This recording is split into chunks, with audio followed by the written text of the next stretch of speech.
എല്ലാവർക്കും നമസ്തേ. സോനം വാങ്ചുക് ഇത്രയും നാണം കെട്ട ഒരു പേര് ഇതുവരെ നമ്മൾ അടുത്ത കാലത്തെങ്ങും കേട്ടിട്ടില്ല. അത്രമാത്രം ഒരു ദുരന്തമായി പോയി ഈ വിദ്വാൻ. അയാൾ 10 ദിവസം കൊണ്ട് അവിടെ ജന്തർ മന്ദറിൽ നിരാഹാരം കിടക്കുന്നു. ആ മനുഷ്യനെക്കുറിച്ചാണ് പറയുന്നത്, ലഡാക്കുകാരൻ സോനം വാങ്ചുക്. എന്താണ് അയാളുടെ ആവശ്യം? കേന്ദ്ര വിദ്യാഭ്യാസ മന്ത്രി ധർമ്മേന്ദ്ര പ്രധാൻ രാജിവെക്കണം. നീറ്റ് വിഷയമായിട്ട് ബന്ധപ്പെട്ടുള്ള സമരമാണ്. ഈ വാങ്ചുക്കാരാണ് നമുക്കറിയാമല്ലോ. ഈ ലഡാക്കിൽ അതിന് സ്വയംഭരണം വേണമെന്നോ അതിന് സ്വാതന്ത്ര്യം വേണമെന്നോ അത് സംസ്ഥാന പദവി വേണമെന്നോ ഏതാണ്ടൊക്കെ ആവശ്യപ്പെട്ടുകൊണ്ട് ഈ നമ്മുടെ നേപ്പാളിലും ബംഗ്ലാദേശിലും ശ്രീലങ്കയിലും ഒക്കെ നടന്ന പോലെ ജൻസി കലാപം നടത്തി തൻ്റെ ആവശ്യങ്ങളെല്ലാം നേടിയെടുക്കാമെന്ന് പറഞ്ഞ് കലാപം അഴിച്ചുവിട്ട് 4-5 പേരുടെ ജീവൻ ഗുരുതി കൊടുത്ത ഒരു വിദ്വാൻ കേന്ദ്രം അടിച്ചൊതുക്കി. ഇയാളുടെ കലാപത്തിനെല്ലാം അടിച്ചൊതുക്കി. ഇയാൾ പ്രതീക്ഷിച്ചില്ല. ഇയാൾ വിചാരിച്ചത് ഇയാൾ സമരം ചെയ്യുമ്പോൾ ഉടനെ ഇയാൾക്ക് സ്വാതന്ത്ര്യം കിട്ടുമെന്നോ അല്ലെങ്കിൽ അവിടെ ഏതാണ്ടൊക്കെ കിട്ടുമെന്നൊക്കെ പ്രതീക്ഷിച്ച് അയാൾ സമരം ചെയ്ത അതങ്ങ് അടിച്ചൊതുക്കി കഴിഞ്ഞ് ജയിലിലായിരുന്നു. അവസാനം കരഞ്ഞ് വിളിച്ച് ജയിലിൽ നിന്ന് വെളിയിലിറങ്ങി. അങ്ങനെ ഇയാൾ ഒന്നുമല്ലാതെ ഇരുന്ന സമയത്താണ് നമ്മുടെ കൂറകൾ ഒരു കൂറയുണ്ടല്ലോ, എന്തോ അയാളുടെ പേര്, ഈ അരവിന്ദ് കെജ്രിവാളിൻ്റെ വലങ്കയ്യ, ആപ്പിൻ്റെ ഒരു നേതാവ്. അയാളങ്ങ് അമേരിക്കയിലൊക്കെ പോയി. അമേരിക്കയിൽ നിന്നങ്ങാണ്ട് അവിടുന്ന് പിന്നെ പുറത്താക്കിയതാണെന്ന് തോന്നുന്നു. എന്തോ അയാളുടെ പേര്, അഭിജിത്ത് ദീപ് കെ. അയാളൊരു പാർട്ടി ഉണ്ടാക്കി, പാറ്റ പാർട്ടി. ആ പേര് തന്നെ അറിയാം. അയാളുടെ ആ സ്വഭാവത്തിൻ്റെ അനുസരിച്ചുള്ള പാർട്ടി തന്നെയാണ്. നമുക്കറിയാം കൂറകളെന്ന് പറയുന്നത്, ഈ പാറ്റകളെന്ന് പറയുന്നത് നമുക്ക് നമ്മുടെ വീട്ടിൽ ഭയങ്കര ശല്യം ചെയ്യുന്ന ജീവിയാണ്. അതിനെ എങ്ങനെയും നമ്മൾ പാറ്റാഗുളികയും ഒക്കെ വെച്ച് നമ്മൾ ഹിറ്റ് അടിച്ചും പാറ്റാഗുളിക വെച്ചും ഒക്കെ നമ്മൾ ഓടിച്ചു വിടുന്നത്. അതുപോലെ നമുക്ക് ഉപദ്രവം ചെയ്യുന്ന ജീവിയാണ് പാറ്റ. ആ പാറ്റയുടെ സ്വഭാവം തന്നെ, സ്വന്തം സ്വഭാവം തന്നെയാണ് അയാളുണ്ടാക്കിയ പാർട്ടി കിട്ടേക്കുന്നത്, പാറ്റ പാർട്ടി. എന്നുവെച്ചാൽ അയാൾ ഉൾപ്പെടുന്ന കുറേ സമൂഹവും പാറ്റകളെ പോലെ, പാറ്റകൾ നമ്മുടെ വീട്ടിൽ നമുക്ക് ശല്യം ചെയ്യുന്നതിൻ്റെ കൂട്ട് രാജ്യത്തിന് ശല്യം ചെയ്യുക, ദ്രോഹമുണ്ടാക്കുക എന്നുള്ള ലക്ഷ്യത്തോടുകൂടി സ്പാറ്റ ജനതാ പാർട്ടി എന്ന് പറഞ്ഞൊരു പാർട്ടി അങ്ങ് ഉണ്ടാക്കി. എന്നിട്ട് അവർ ഇവിടെ ജൻസി കലാപം നടത്തും എന്ന് പറഞ്ഞ് ഒരു പ്രഖ്യാപനം. ഇയാൾ അമേരിക്കയിൽ നിന്ന് വന്ന് ഇയാൾ ഉദ്ദേശിച്ചത് ഇയാളെ അറസ്റ്റ് ചെയ്ത് അകത്താക്കുമ്പോൾ അതിൻ്റെ പേരിൽ ഒരു കലാപം ഉണ്ടാകും. അധികൃതർ മൈൻഡ് ചെയ്തില്ല. ഈ കൂറകളെ ആര് മൈൻഡ് ചെയ്യും? അയാൾ വന്ന് ഇറങ്ങി ജന്തർ മന്ദിറിൽ സമരം നടത്തണമെന്ന് പറഞ്ഞു. ജന്തർ മന്ദിറിൽ സാധാരണ സമരം നടത്താൻ ഒരാഴ്ച മുമ്പ് എങ്ങാണ്ട് അനുവാദം മേടിക്കണം. ഇയാൾ ഉദ്ദേശിച്ചത് എന്താണ്? അന്നേരം കൊണ്ടുവന്നൊരു അപേക്ഷ കൊടുത്താൽ അപേക്ഷ നിഷേധിക്കും, അയാൾക്ക് അനുവാദം കൊടുക്കില്ല അവിടെ സമരം നടത്താൻ. അപ്പോൾ അത് വെച്ച് വലിയ പ്രക്ഷോഭം ഉണ്ടാക്കാമെന്ന് കരുതി അത് നോക്കിയിട്ട് അതും ചീറ്റിപ്പോയി. അധികൃതർ പറഞ്ഞാൽ ഇയാൾ ഒന്ന് സമ്മേളനം നടത്തിച്ച് പൊക്കുമെന്ന് പറഞ്ഞിട്ട് അവർക്ക് അനുവാദം കൊടുത്തു. അതും അങ്ങ് ചീറ്റിപ്പോയി. അവസാനം അവരുടെ ആവശ്യം ഈ ധർമ്മേന്ദ്ര പ്രധാൻ രാജിവെക്കണം എന്നുള്ളതാണ്. സത്യത്തിൽ കേന്ദ്ര മന്ത്രിസഭ പുനഃസംഘടിപ്പിക്കാൻ പ്രധാനമന്ത്രി തീരുമാനിച്ചതായിരുന്നു. ഈ നീറ്റിൽ ഉണ്ടായ ആ ഒരു ക്രമക്കേട് ഈ മന്ത്രിയുടെ കഴിവുകേട് കൂടെ അതിന് കാരണമാണെന്നുള്ള ഇത് വെച്ചിട്ട് അദ്ദേഹത്തിനെ ആ വകുപ്പിൽ നിന്ന് മാറ്റാനും പ്രധാനമന്ത്രി തീരുമാനിച്ചിരുന്നതാണ് എന്നാണ് അറിയാൻ കഴിയുന്നത്. അങ്ങനെ ഇരിക്കെയാണ് ഇവന്മാർ കയറി ഈ പാറ്റകൾ, ഈ കൂറകൾ, ഈ മുമ്പേ പറഞ്ഞ പോലെ സമൂഹത്തിന് ഈ വളരെ അറപ്പും വെറുപ്പും ഉണ്ടാക്കുന്ന ഈ ജീവികൾ കയറി ചാടി അങ്ങ് വീണു. ധർമ്മേന്ദ്ര പ്രധാൻ രാജിവെക്കുക, അതിന് വേണ്ടിയാണ് ഇനി സമരം. മോദി മോൻ അദ്ദേഹം ഒരു നിലപാടെടുത്താൽ ആ നിലപാടുമായി മുന്നോട്ട് പോകുന്നതാണ്. ഈ നിലപാട് മന്ത്രിസഭ പുനഃസംഘടിപ്പിച്ച് ഈ ഇദ്ദേഹത്തിന് വേറെ വകുപ്പിലോട്ട് മാറ്റും, അല്ലേ അദ്ദേഹത്തിന് സംഘടന കൊടുക്കാനിരുന്നപ്പോഴാണ് ഇവന്മാർ ധർമ്മേന്ദ്ര പ്രധാൻ രാജിവെക്കണം എന്ന് പറഞ്ഞ് ചാടി ഇറങ്ങി. അപ്പോൾ എന്താണ് സംഭവിക്കുക? ഇവന്മാർ മന്ത്രിസഭ പുനഃസംഘടിപ്പിച്ച് ധർമ്മേന്ദ്ര പ്രധാനെ മാറ്റിയാൽ ഇവന്മാർ രാജ്യം മൊത്തം പറഞ്ഞുകൊണ്ട് നടക്കും ഇവന്മാരെ പേടിച്ചതാണ്ട് ഇവന്മാരുടെ ആവശ്യം അംഗീകരിച്ചു, ഇവന്മാരെ പേടിച്ച് ആവശ്യം അംഗീകരിച്ചു മന്ത്രിയെ മാറ്റി. അതുകൊണ്ട് എന്ത് സംഭവിച്ചേ? മോദി ഇതുവരെ മന്ത്രിസഭ പുനഃസംഘടിപ്പിച്ചതുമില്ല, മന്ത്രിയോട്ട് മാറ്റിയില്ല. അപ്പോൾ ഉടനെ ഞാൻ മുമ്പ് പറഞ്ഞ ആ വിദ്വാൻ അനാഥപ്രേതം പോലെ നടക്കുന്ന, ആരും തിരിഞ്ഞു നോക്കാതെ നടക്കുന്ന സോനം വാങ്ചുക്, അപ്പോൾ ഇവർ നിരാഹാരം നടത്താൻ തീരുമാനിച്ചു, സത്യാഗ്രഹം നടത്താൻ തീരുമാനിച്ചു. നിരാഹാരം നടത്തണമെന്ന് ആഗ്രഹമുണ്ട്. ഈ പാറ്റകൾക്കൊന്നും നിരാഹാരം കിടക്കാൻ വയ്യ, കാഞ്ഞു പോയാലോ എന്നുള്ള, ആരും തിരിഞ്ഞു നോക്കിയില്ല, കാഞ്ഞു പോകുമല്ലോ എന്നുള്ള പേടി.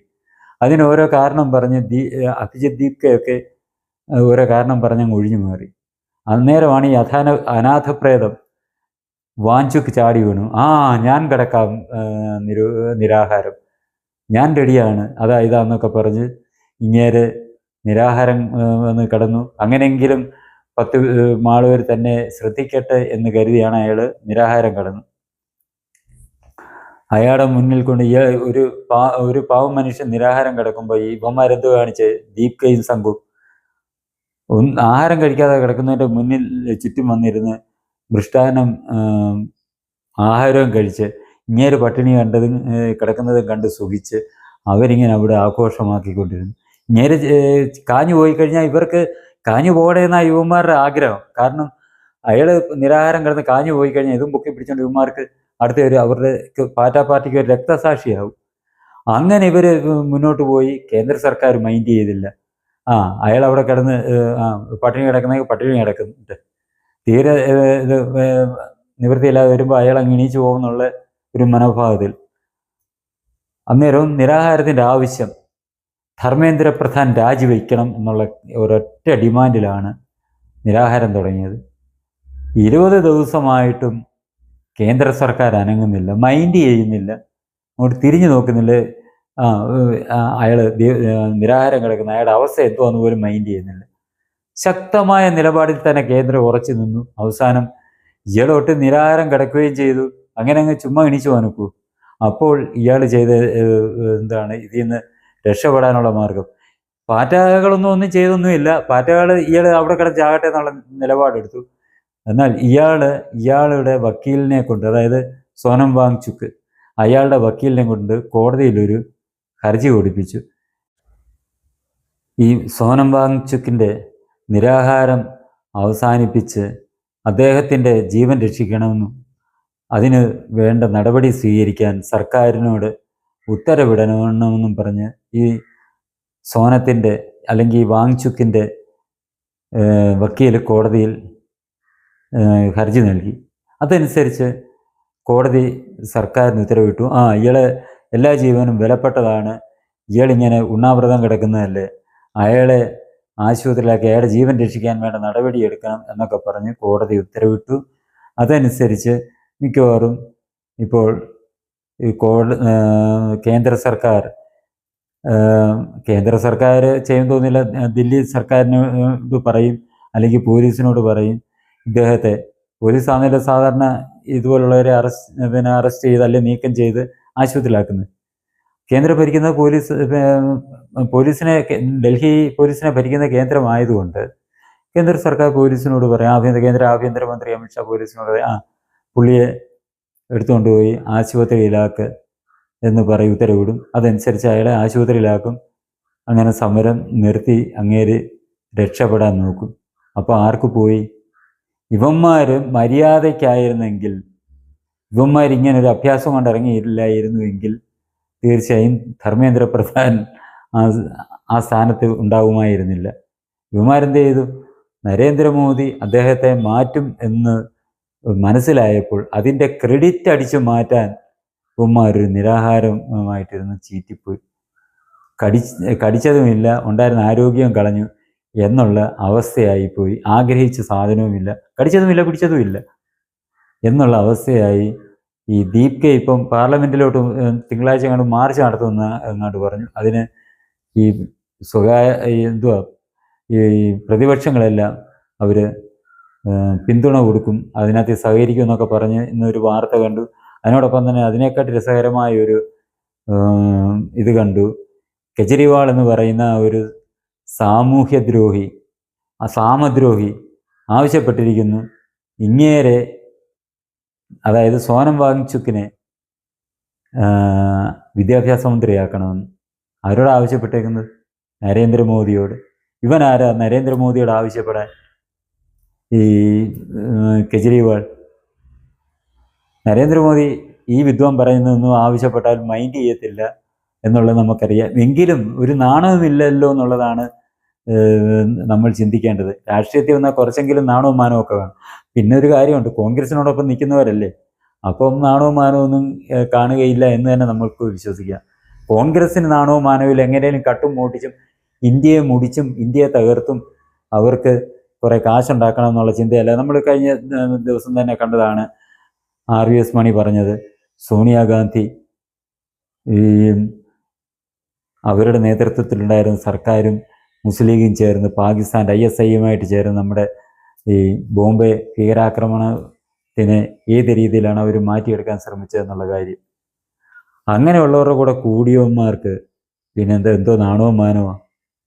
മിക്കവാറും ഇയാൾ നാളെ തന്നെ ഈ കെജ്രിവാളിൻ്റെ ഇത് കേട്ട് കഴിഞ്ഞാൽ വിചാരിക്കും നാളെ തന്നെ സോനം വാങ്ചുക്കിനെ ഇനി വിദ്യാഭ്യാസ മന്ത്രിയാണോ ഇനിയും നരേന്ദ്രമോദി രാജിവെച്ചിട്ട് ഇനി അയാളെ പ്രധാനമന്ത്രിയാക്കുമെന്ന് തന്നെ അറിയാവൊക്കത്തില്ല. അത്രമാത്രം ഇതാണ്. അരവിന്ദ് കെജ്രിവാൾ അല്ലേ പറഞ്ഞത്, കേൾക്കാതിരിക്കാൻ പറ്റൂ? അമേരിക്കൻ പ്രസിഡന്റ് കേൾക്കും, ലോകം മൊത്തവും കേൾക്കും.